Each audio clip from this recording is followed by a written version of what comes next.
Mesdames, Messieurs, bonjour. L'ancien président Joseph Kabila en cavale est condamné par la justice du pays. S'est réuni à Nairobi au Kenya avec des individus politiquement inutiles en République démocratique du Congo. Cet événement a été un grand échec et perçu comme une provocation pure et simple par la majorité du peuple congolais qui considère depuis un certain temps ces individus comme des émissaires, des agresseurs. Une kermesse d'individus inutiles et politiquement morts se sont retrouvés autour d'un condamné à mort, Joseph Kabila Kabange, pour, c'est pas moi, faire partir le président démocratiquement élu de la République démocratique du Congo, M. Félix Antoine Tshisekedi.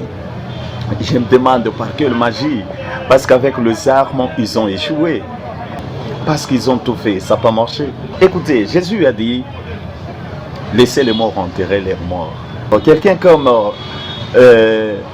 Jean-Claude Vemba, qui connaît Jean-Claude Vemba dans ce pays?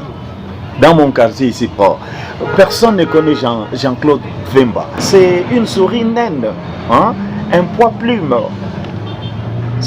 En rapport avec la politique, c'est du n'importe quoi. Hein? Prenons quelqu'un comme Franck Diongo. Je ne sais pas, Franck Diongo, imaginez quelqu'un pendant la campagne électorale, c'est pas moi, un homme politique, on le voit sur un poteau en train d'arracher les affiches d'un autre candidat. Et il s'appelle homme politique. On l'arrête, il s'excuse publiquement, il prend la fuite. Il va se rallier, c'est pas moi, au M23, à Joseph Kabila Kabange pour renverser le président Tshisekedi. Ça, c'est une malédiction. Ça, c'est un comédien politique. Ça, c'est un comédien dans la politique congolaise. Cet homme, il a quel poids? Du poids plume, vraiment, du n'importe quoi. Qui encore? Pierrot Louara. C'est un immoral. Qui peut faire confiance à quelqu'un comme Pierrot Louara? Quelqu'un qui bave sur la place publique, qui parle du n'importe quoi, qui n'a rien en tête. C'est une tête vide, vraiment. Mais c'est un grand danger pour la République démocratique du Congo. C'est la foi. Hein? Nous, c'est pas seulement en rapport avec l'argent que vous allez nous voir en train de dire, oh Seigneur, miracle money, oh my God, oh God, miracle money, de l'argent dans mon compte bancaire. Hein? Non. Nous, la foi, c'est partout. Quand quelqu'un est déjà condamné à mort, pour nous, il est déjà mort. C'est un mort vivant. Alors, quelqu'un qui est déjà mort, condamné à mort, il va vous emmener où?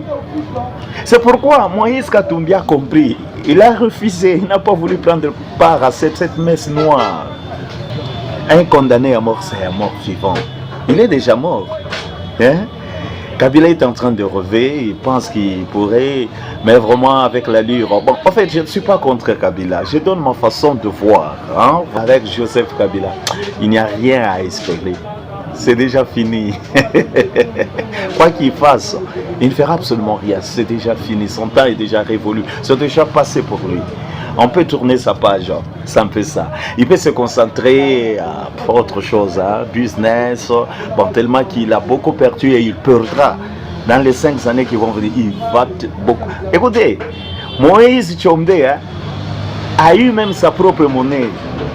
Mais il est mort pauvre, malheureux, comme vous n'avez pas idée. C'est terrible, c'est terrible. Alors, c'est ça, chers compatriotes congolais.